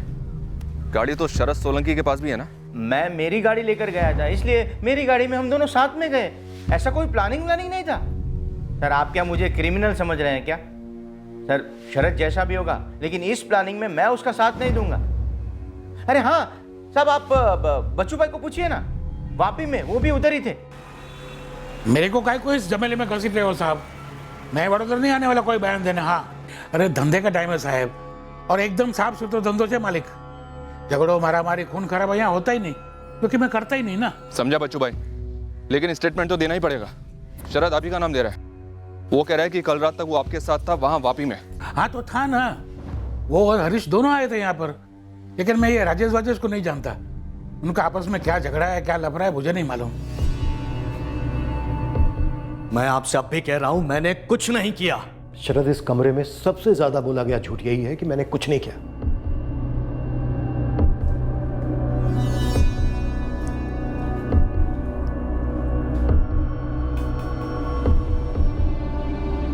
ये सब क्या नौटंकी चल रही है? कौन है ये तोताराम गवाह जो आपका गाना गाएगा? है कौन ये? मेरी माँ भी बचपन में मुझे रोज धमकी देती थी साहब, लेकिन ऐसा थोड़ी होता है। धमकी दी तो बंदा करेगा। अबे ज्ञान नहीं चाहिए तेरा, वो है मेरे पास। मुझे सीधे सीधे जवाब चाहिए। उसने धमकी दी थी या नहीं? दी थी। और ये वापस जाने वाला बहाना, ये प्लान था क्या? मुझे किसी भी प्लान वान के बारे में कुछ नहीं पता है। शरद भाई ने बोला कि वो वापस जा रहे हो, तो बस मेरे लिए उतना ही मतलब बनता है साहब।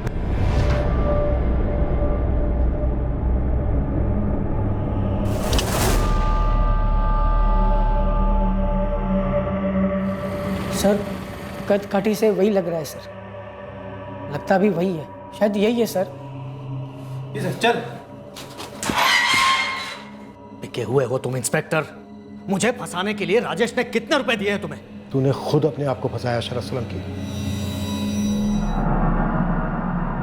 राजेश ठक्कर की कंडीशन अब और बिगड़ते जा रही थी। उसका बच पाना मुश्किल लग रहा था। सर डॉक्टर का फोन आया था, वो लोग राजेश को तीसरे ऑपरेशन के लिए लेके जा रहे हैं। उम्मीद कम रखने को बोला है। लेकिन उन्होंने कहा था अब ठीक होगा। अब बोल रहे अंदर सेप्टिक हो गया है, फिर से ऑपरेशन करना पड़ेगा। राजेश का स्टेटमेंट ऑन रिकॉर्ड हमारे लिए बहुत ही इंपॉर्टेंट था। देखिए 10 मिनट के अंदर हम पेशेंट को ओटी में शिफ्ट कर रहे हैं। मैं आपको ज़्यादा से ज़्यादा 5 मिनट का टाइम दे सकता हूँ। हमने रिटर्न स्टेटमेंट के अलावा उसका स्टेटमेंट ऑन कैमरा भी लिया, और राजेश इस बात पर अड़ा हुआ था कि उसे चाकू मारने वाला शरद सोलंकी ही था। शरद भाई, आप जब वापी गए थे तब अपना मोबाइल फोन साथ में लेके गए थे ना? के भी बात करो छोरविंद भाई, धंधे के काम से हो या मॉर्निंग वॉक, कोई बिना फोन लिए बाहर निकलता है क्या? हाँ, और मैंने इन्हें फ़ोन भी किया था पूछने के लिए कि कब आ रहे हैं, तो इन्होंने बताया सूरत के आसपास कहीं हाईवे पे थे और हरीश भाई की गाड़ी पंचर हो गई थी, तो ढाबे पे ये लोग खाना खा रहे थे। सब एक जैसा बोलेंगे जब भी बोलना पड़े। किसी के भी स्टेटमेंट में हेर फेर नहीं होनी चाहिए, ठीक है? 3 मार्च 2017 की रात मैं खाना खा के टहलने निकला था। सुनसान परिमल रोड में ये आदमी आकर मुझ पर चाकू से हमला किया। पहली बार के बाद मैंने उसके चेहरे का पीला कपड़ा खींचा था। मैंने साफ देखा था उस आदमी को।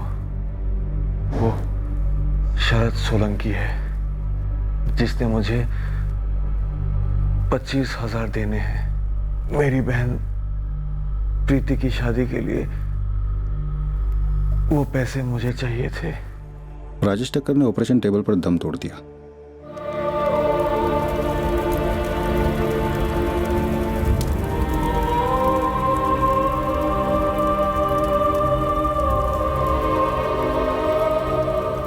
आपके पास मेरे खिलाफ कोई सबूत नहीं है तो फिर आप मेरी जमानत का विरोध क्यों कर रहे हैं? ये केस अब अटेम्प्ट टू मर्डर से मर्डर में तब्दील हो गया, पर शरद सोलंकी अपने बयान पर अड़ा हुआ था कि उसने राजेश ठक्कर को नहीं मारा।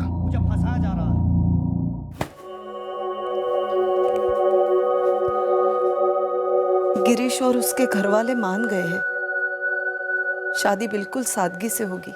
मम्मी, मेरे अंदर कुछ टूट सा गया है। ऐसे नहीं बोलते। राजेश का सपना था तेरी शादी अच्छे से हो, और इसके लिए वो मारे भी गए। हम सब दुखी है बेटा, अंदर से टूट गए हैं। पर राजेश की इच्छा थी जो कुछ भी हो तेरी शादी नहीं रुकनी चाहिए। मैंने थोड़े पैसे जेएस के पास रखे हैं।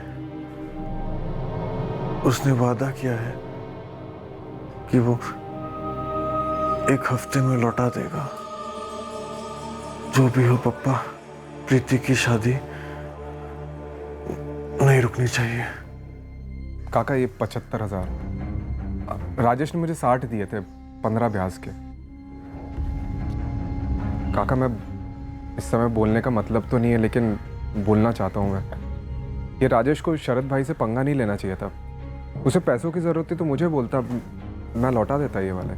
बेटा जयेश, शायद राजेश को ये पता नहीं था कि 25,000 रुपये के लिए वो जानवर शरद सोलंकी उसकी जान ले लेगी। डिक्री, तेरे पप्पा जून की तारीख नहीं बदलेंगे।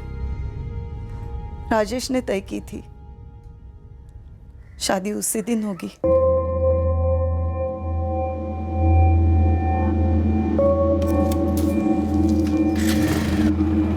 मैंने पूरे अंबे नगर को खंगाला। इस अमित जोशी और प्रीति ठक्कर का ऐसा कुछ लफड़ा उफड़ा सामने नहीं आया।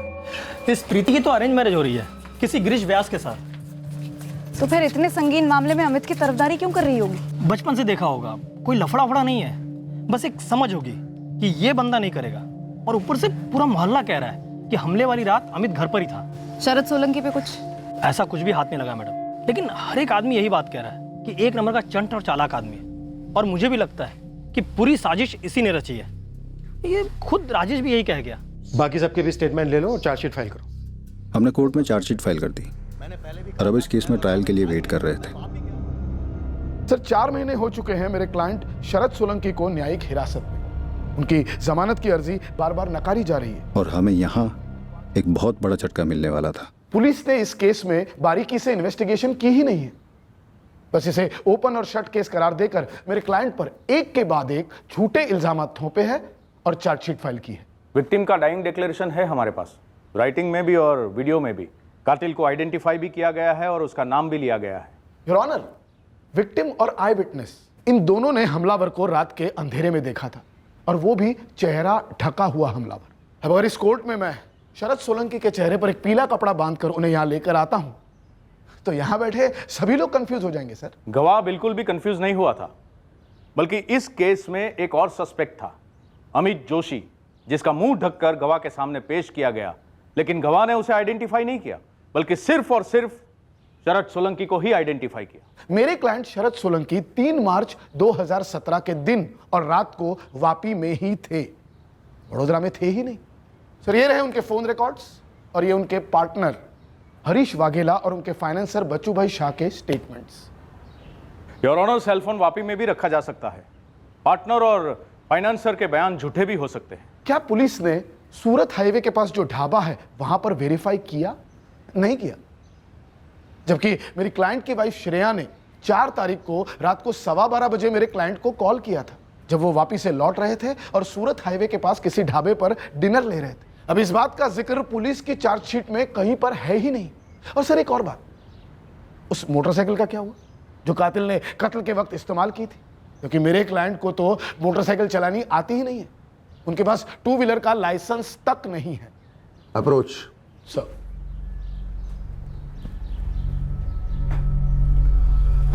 देखो, विक्टिम का डाइंग स्टेटमेंट एक मजबूत एविडेंस है, ये बात आप दोनों एग्री करेंगे, लेकिन फैसला सुनाने के लिए ये काफी नहीं है। सर, पुलिस के पास अब ठोस और कुछ भी नहीं।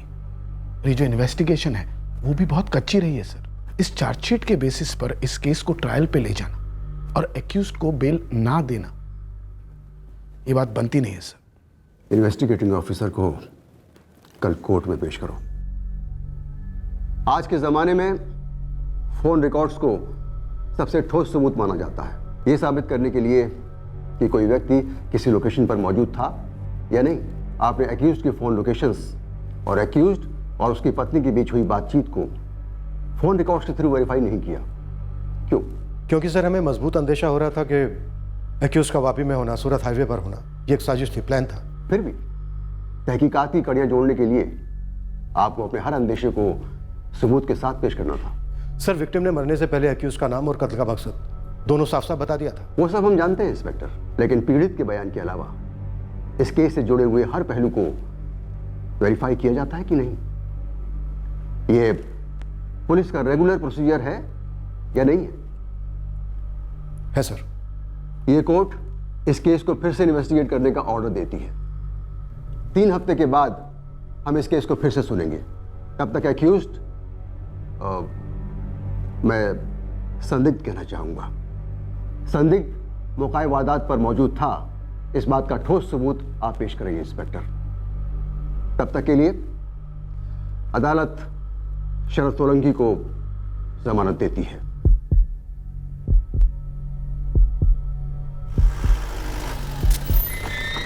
हमें नहीं मालूम था अब इस केस में नया क्या हाथ लगने वाला था। हमें नहीं मालूम था कि पीड़ित राजेश ठक्कर की डाइंग डिक्लेरेशन के अलावा कौन सा सबूत हमें शरद सोलंकी का गुनाह साबित करने में मदद करने वाला था। चाय।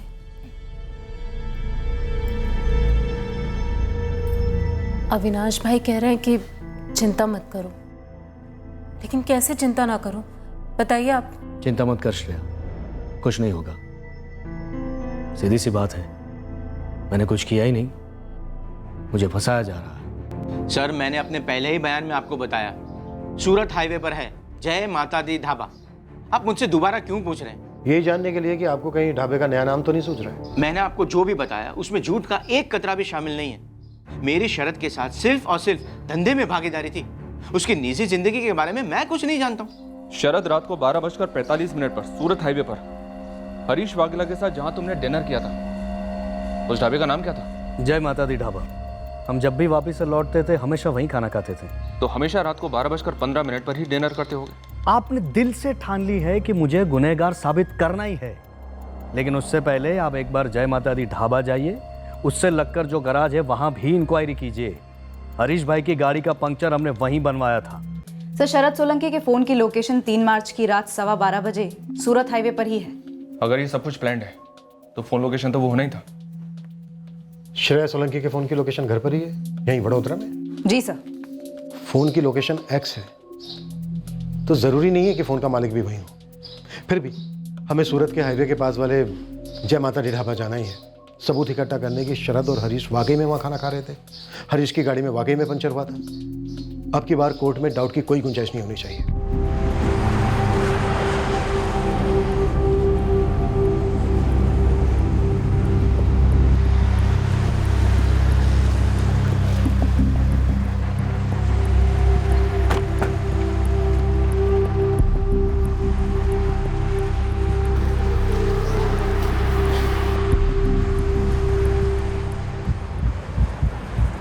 सर, इनके नाम तो याद नहीं है, लेकिन ये लोग अक्सर यहाँ रुकते हैं खाना खाने के लिए। अरे मैडम, कैसे याद रहेगा 5 महीने पहले का पंक्चर? अगर कोई अनोखी गाड़ी होगी, बड़े आदमी की बड़ी गाड़ी होती तो फिर भी शायद याद आता। सर, उतना भी याद नहीं है कि 3 मार्च की रात को 12:15 पे ये लोग आए थे कि नहीं आए थे। जरा सा भी याद नहीं है? नहीं सर, सॉरी। मेरी याददाश्त पंक्चर होगी तो क्या हुआ मैडम, ढाबे की CCTV को सब मालूम होगा, कैमरे में सब कुछ कैद होगा। हाँ सर, CCTV तो है। 3 मार्च की रात 12 बजे से 1 बजे तक की पूरी फुटेज निकलवाओ अभी। CCTV फुटेज ने एक बात साबित कर दी कि हमसे तहकीकात में वाकई में लापरवाही हुई थी। फुटेज देखकर हम दंग रह गए।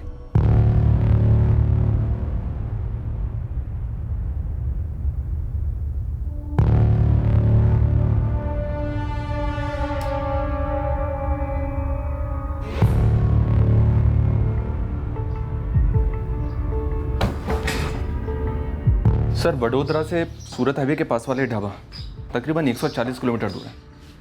कम से कम 2.5 घंटा लगता है। सर, राजेश पर हमला हुआ रात को 11 बजे वडोदरा में, और शरद इस ढाबे पर था रात को 12:05 पर। सिर्फ 1 घंटा 5 मिनट में वडोदरा से इस ढाबे पर पहुंचना तकरीबन नामुमकिन है। सर, फुटेज में रात 12:15 बजे शरद फ़ोन पर बात करता हुआ नजर आ रहा है। उसकी वाइफ का फ़ोन था। उसके और उसकी वाइफ के कॉल रिकॉर्ड्स में एक कॉल शो भी हो रहा है।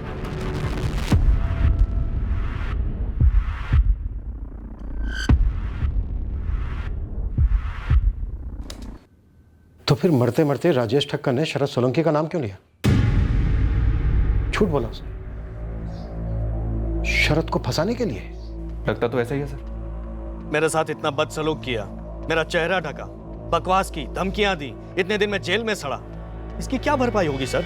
गलती हुई है हमसे शरद, उसके लिए हम तुमसे माफी चाहते हैं। आपने मेरा वक्त जाया किया, मेरी खोई हुई इज्जत वापस मांगता हूं मैं। दे पाएंगे? नहीं दे पाएंगे, लेकिन इतना पक्का है कि हमें गुमराह किया गया। एक बात बताइए सर, आपने मेरा चेहरा ढका और एक चश्मदीद गवाह को मेरे सामने पेश किया, फिर वो कौन सा था जिसने ये कहा कि वो पीले कपड़े वाला आदमी मैं हो सकता हूं? वो पंकज था, पंकज राजेश का दोस्त। कहीं वो पंकज गुप्ता तो नहीं जो कंचन पार्क में रहता है? हाँ वही था। तुम जानते हो उसे? बहुत अच्छी तरह से जानता हूँ, 1.5-2 साल पहले नौकरी करता था मेरे यहाँ। पंकज का हाथ हो सकता है इसमें? कमाल करते हैं इंस्पेक्टर साहब। पहले आप मेरे खिलाफ एक गवाह पैदा करते हैं, फिर मुझे से पूछते हैं कि वो गवाह गुनहगार तो नहीं। क्या तरीका है काम करने का? इससे अच्छी तहकीकात तो मैं खुद कर लेता।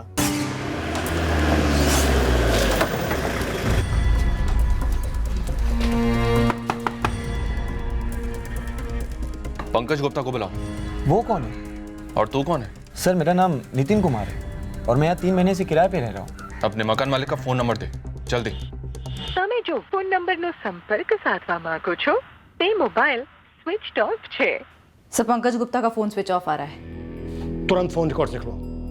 इस केस में हमसे बहुत बड़ी गलतियां हुई हैं, एक के बाद एक। अगर ये केस ढंग से हल नहीं हुआ तो हमारी काबिलियत पर हमेशा के लिए सवालिया निशान लग जाएगा। इस पंकज गुप्ता को कैसे भी हो घसीट कर हमें हिरासत में लाना। लगभग 3 साल तक मेरे यहाँ किराएदार था। अभी भी 3 महीने पहले यानी मई महीने में ही चला गया। लेकिन एग्रीमेंट पर तो घर का एड्रेस सिर्फ दिल्ली लिखा है। हाँ, वो गलती हो गई, पूरा पता लिखना चाहिए था। आप एक काम कीजिए ना, जयेश ओला से मिलिए। उसके एसी सर्विसिंग यूनिट में ही काम करता था पंकज।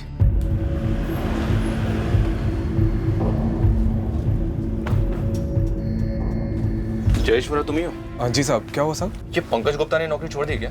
साहब वो तो मई महीने में अपने घर चला गया था। दिल्ली? हाँ जी दिल्ली। दिल्ली का एड्रेस है? नहीं साहब। क्या हुआ साहब? राजेश ठक्कर को जानते हो तुम? वही राजेश ने जिसका मर्डर शरद सोलंकी ने किया ना। झोल है कुछ, और ये हमें पंकज से जानना है कि झोल क्या है। पंकज को मैं पिछले 1.5 साल से जानता हूँ, जब से उसने शरद भाई की नौकरी छोड़ी थी और मेरे पास काम मांगने आया था। इससे ज़्यादा मैं उसके बारे में कुछ जानता नहीं साहब। ऐसा भी क्या हुआ था? राजेश का तो समझ में आता है, लेकिन पंकज आपको इसमें क्यों फंसाना चाहता था?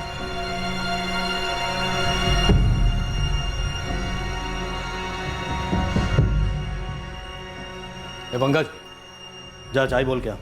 खाना खत्म करके जाता हूँ। अबे अंदर कस्टमर बैठा है, तेरे को खाने की पड़ी है, जाना चाय बोल के आना। बोला ना शरद भाई, खाना खत्म करके जाता हूँ। हो गया खाना, अब जा चाय बोल के आ। अरे आंसू शरद भाई, ऐसे कोई खाना फेंकता है क्या? ये जो खाना तेरे मुंह में तू ठूंस रहा है ना, वो मेरे पैसों से आता है। मैं उसे फेंक दूं या जला दूं, मेरी मर्जी। चल जा चाय बोल के आ। नहीं लाऊंगा। नहीं लाएगा?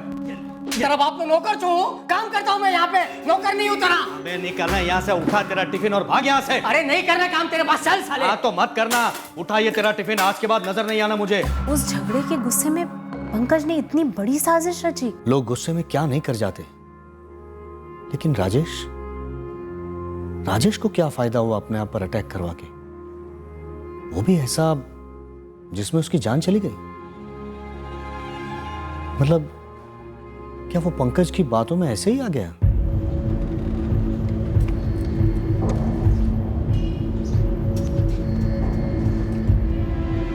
सर इस बार वाकई में हम लोग बहुत बुरी तरह चूके हैं। ये पंकज के फ़ोन रिकॉर्ड्स हैं सर, पूरा कच्चा चिट्ठा इसमें है, पूरा खेल उसी ने रचा था सर। क्या खेल? सर हमने राजेश पे अटैक की टाइमिंग 11 बजे की पकड़ी थी, क्योंकि पंकज ने 11:03 पे कंट्रोल रूम में फ़ोन किया था। आगे? पंकज ने एम्बुलेंस को 10:40 पे ही फ़ोन कर दिया था सर। हमला होने से पहले ही एम्बुलेंस को फ़ोन?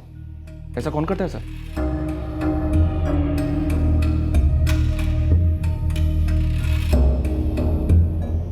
हेलो, यहाँ परिमल रोड पे अम्बेनगर के पास एक एम्बुलेंस भेजिए।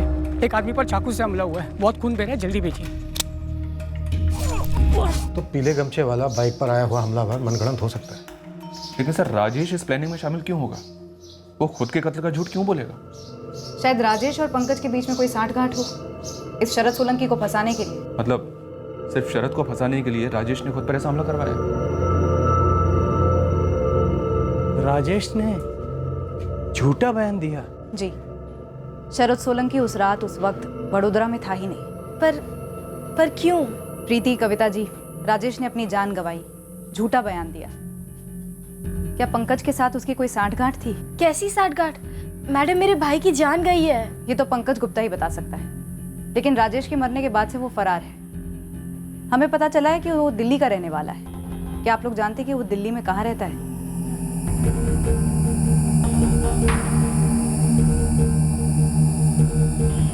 पंकज के फोन रिकॉर्ड्स बारीकी से खंगालने पर हमें एक दिल्ली का नंबर मिला, जो उसकी माँ का नंबर निकला।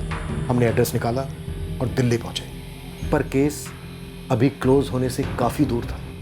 हम पंकज की तलाश में एक अजीब सी अंधी गली में गुमराह हो गए। क्यों? क्या किया है मेरे बेटे ने साहब? पंकज शायद किसी जुर्म में शामिल है। कहाँ है वो? वो मई महीने में आया था घर पे वडोदरा से, पूरा 1 हफ्ता रहा यहाँ, बिल्कुल मायूस। उसने घर से बाहर एक कदम तक नहीं निकाला था। क्या हुआ है बेटा? कुछ तो बोल। उस पूरे हफ्ते ना दोस्तों से मिलने गया, ना काम की तलाश की। मैंने लाख कोशिश की पता करने की कि माजरा क्या है, पर उसके बर्ताव से लग रहा था कि उसने कुछ खोया है और किसी को उस बारे में बता नहीं पा रहा है। पंकज इस वक्त कहाँ हो सकता है शीला जी? घर से निकलते वक्त उसने एक शब्द नहीं कहा था। मैं जब वो यहाँ से निकला उसके बाद से कोई कॉल किया आपको उसने? नहीं ना, तभी तो मैं इतनी परेशान हूँ। मैंने कितने बार फोन लगाया उसे, पर उसका फोन बंद ही आ रहा है। सर पंकज की माँ के फोन रिकॉर्ड चेक किया, वो सही बोल रही है। फोन टैपिंग पर डाल दिया उसने कहा पंकज मायूस था। हाँ। सर ये बंदा जो हुआ कहीं उसे लेकर बहुत दुखी तो नहीं हो गया? और प्लान क्या था इसका और राजेश का मकसद क्या था? हमें इस पंकज को जल्द से जल्द ढूंढना होगा। साहब मेरी ऐसी कोई दोस्ती नहीं थी उससे जो नौकरी छोड़ने के बाद मुझसे कांटेक्ट करे। जयेश, मुश्किल घड़ी में इंसान हर किसी के दरवाजे पर दस्तक देता है। अगर तुम्हें उसका फोन आए तो उसे बोलना नहीं कि हम उसे ढूंढ रहे हैं, बस हमें इन्फॉर्म करना तुरंत। जी साहब ज़रूर, आपको बोलने की ज़रूरत नहीं साहब। साहब लेकिन एक बात समझ नहीं आ रही, ये पंकज और राजेश ने ऐसा किया क्यों? जब तक पंकज हाथ नहीं लगता हमें इस साजिश का मकसद ही पता नहीं चलता, जिसमें मौत 2 में से एक षड्यंत्रकारी राजेश ठक्कर की ही हुई थी। दूसरी ओर पंकज की मां का फोन 24 घंटे निगरानी पर था, पर पंकज ने एक बार भी उसे कॉल नहीं किया। हमारी दिल्ली की टीम ने पंकज को खोजने में कोई कसर नहीं छोड़ी, पर कोई भी लीड हाथ नहीं लगी। समय गुजरता गया। हमें अब ऐसा महसूस होने लगा कि शायद पंकज कभी हाथ नहीं आएगा। साजिश फेल होने की मायूसी में, या फिर वो कहीं और जाकर बस गया था, अपनी मां से भी दूर, या फिर कुछ और ही हुआ था। ये हमें पता चला पंकज की खोज के 6 महीने होने के बाद, जब जुर्म को 1 साल हो गया था। आखिरकार पंकज हमें मिल गया जब वो खुद से अपने घर लौटा।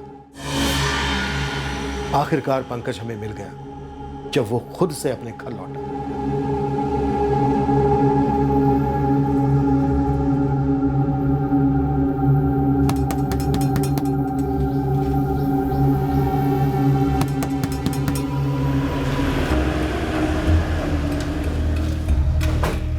नहीं साहब, पंकज ने फ़ोन किया ही नहीं साहब, और मुझे नहीं लगता कि आगे भी फ़ोन करेगा वो। बिल्कुल सही कह रहा तू जयेश, पंकज आगे तुझे कॉल करेगा भी नहीं, जरूरत ही नहीं पड़ेगी उसे, क्योंकि तुम दोनों जेल में साथ में रहोगे, बातें तो आमने सामने ही हो जाएंगी।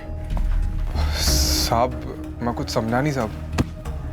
लॉकअप में चल साले, सब समझाता हूँ तुझे। चल। अरे हद है साहब, साहब पंकज को पकड़ नहीं पा रहे तो मुझे बकरा बना रहे साहब आप। पंकज को धर लिया हमने और उसका मुंह भी खुलवा दिया। अब तेरी बारी है। हमें नहीं मालूम था कि राजेश मर जाएगा, वो हमारे प्लान में था ही नहीं। ये हमें कौन कौन लोग शामिल थे पंकज? मैं और वो जयेश वोरा। क्या? जयेश वोरा जो एसी सर्विसिंग यूनिट चलाता है? हाँ वही सर, वो भी शरद भाई को जान से मार देना चाहता था। उसने ये काम मुझ पे सौंप दिया, लेकिन मैं नहीं मार पाया। हथियार के इंतजाम के बाद भी मुझसे नहीं हो पाया। जयेश भाई ठोक दिया? अबे ठोक दिया क्या कुत्ते को? नहीं जयेश भाई, ये साले मेरे हाथ कांप गए। कितना पैसा खर्च किया मैंने बंदूक खरीदने में पता है? हाथ कांप गए। साला दिमाग खराब कर।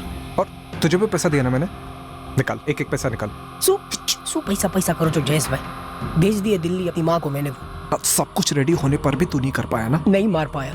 जाओ ना फिर आप जाके मार के आओ। अगर मैं कर पाता तो तुझे काम क्यों देता? और साला तू भी गुस्सा था ना उससे? हाँ लेकिन जयेश भाई खून करने जितना नहीं था। साहब ये शरद सोलंकी है ना, एक नंबर का इंसान है साहब। ये कोई दूध का दूल्हा नहीं है साहब। तेरी क्या दुश्मनी थी उसके साथ?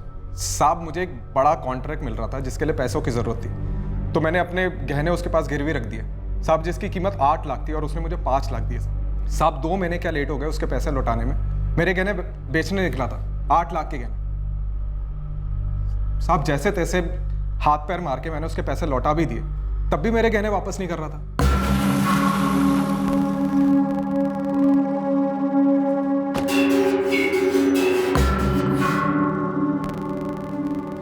ये सब तूने किया ना? अरे शरद भाई ये तो फिल्म का ट्रेलर है, और आपसे ही तो सीखा है कि ऐसे लोगों की फाड़ते हैं। पुलिस तुझे फाड़ेगी। अरे शरद भाई, पुलिस वो कुल्हाड़ी है जो आप अपने पैरों पर मार रहे हैं। पुलिस मेरी फाड़ेगी ना तो मैं भी तो अपना मुंह फाड़ूंगा। मैं भी तेरा नुकसान कर सकता हूँ। वो जब आप कल आएंगे ना यहाँ पे तब दिख जाएगा। आज तो बोर्ड उतारा है नीचे, लॉक चेंज किया है। कल का पूरा प्लान है, आपकी एक एक क्लाइंट को फोन करके बता दिया जाएगा कि आपका धंधा चौपट हो गया, आपके सारे पैसे डूब चुके। फिर देखना यहाँ पे कैसी लाइन लगती है और आपके कपड़े कैसे फटते हैं। मैंने आपका पूरा पैसा लौटा दिया, अब आप भी मेरे गहने लौटा दो और किस्सा खत्म करो, वरना 8 लाख के चक्कर में आपका दुगना नुकसान कर सकता हूं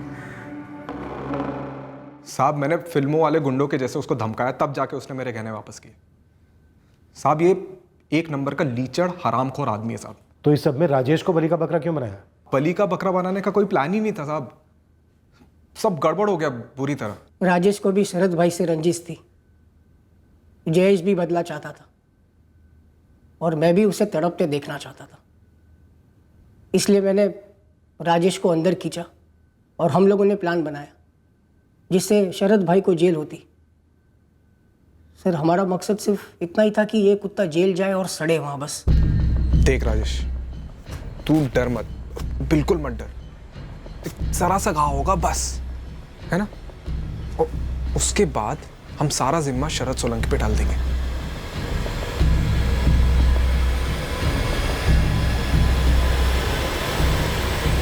मैं तैयार हूं, लेकिन मुझे 50,000 चाहिए।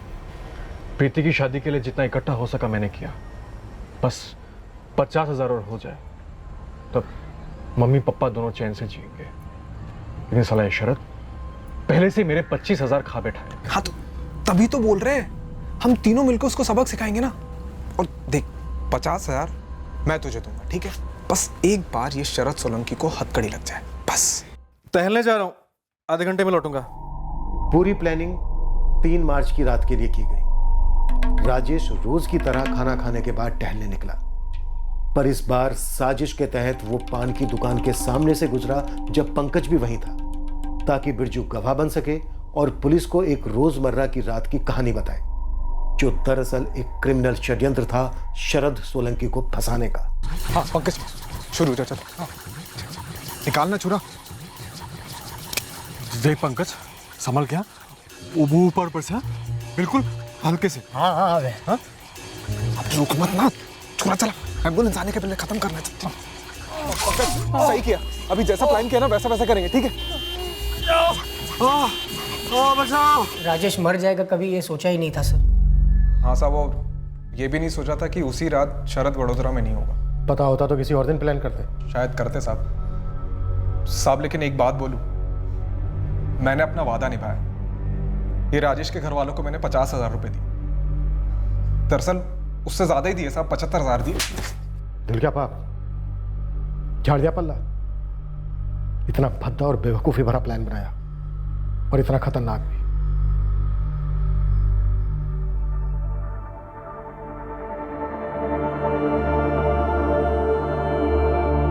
क्या हुआ? पंकज को पकड़ा? प्लान जयेश का था, वो मुझे फंसाना चाहता था। जयेश वो रहा अपना। हाय राम, अच्छा हुआ जो उस दिन आप वापी चले गए थे। बच गया।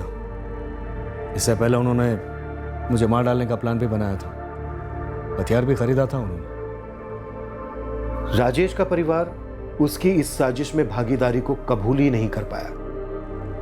वो भी उसने ये सब कुछ प्रीति की शादी के लिए पैसे जुटाने के लिए किया। एक भयंकर साजिश में शामिल हुआ जिसने उसी की जान ले ली।